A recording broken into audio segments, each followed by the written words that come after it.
Okay, back to the reality workshop here. Had a fire, of course. I talked about that in the last video if you watched that one.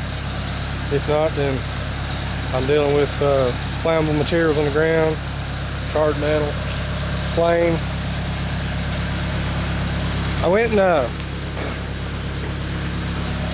nice DeWalt grinder. It's an AC/DC type grinder to run in my machines, my diesel machines. Big sand flaps have been working my metal. Pretty good cut. Of course, I hit it with my sand flap here in the shiny spots, but it's still a little warm. When you're using a gas axe or a torch, that I hadn't touched on the end. That's pretty good cut, pretty clean, not a whole lot of drippage. But it also depends on the metal. Now I was cutting backwards with this one, so it's a little, a little notch in there, but still a decent cut. Not much slag on the backside, but you're dealing with rust. Anytime you're dealing with rusty metal, you're gonna have issues, okay? So if you're starting out doing this and you're trying to cut and it blows out and it does weird shit, it's rusty. I couldn't get my gasoline welder running, so I hooked up my diesel one. My magneto, I think my pointer went out. My magneto, I'm gonna have to tear it apart. It's not firing.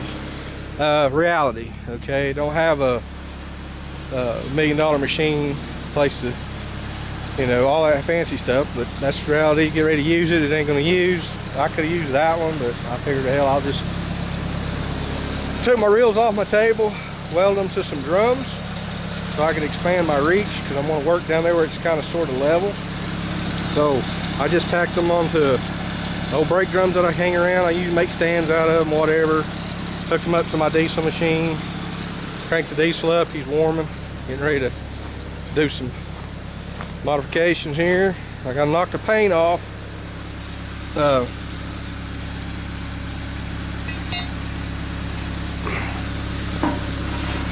hope you can see this. I can't see.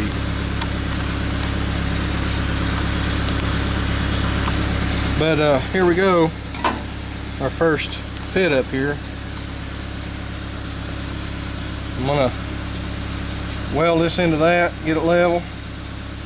I'm gonna build me a box. I gotta knock all that paint off that bumper and get the steel. Then there's my other piece I'll hook up over there. I'll tack it in place and then go get my bottom piece and fit it up. And then I'll build my plate for my box for my winch to set inside. And then we'll work our way out each corner. It's gonna be a pretty wide or deep box because I'm gonna put my tools in there. It's only gonna be, 6-8 inches. Because I'm not going much lower than this bumper because I don't want to, if I get it down in here, I'm already gonna be hitting my shackles.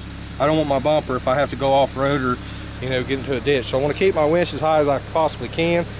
I've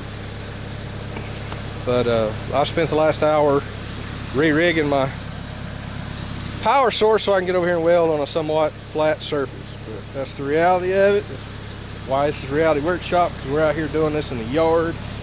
Weather's cold. It's the way it is, man. Anyhow, I'm gonna get back at it, go move my grinders and stuff over here so I can start pulling paint off this bumper.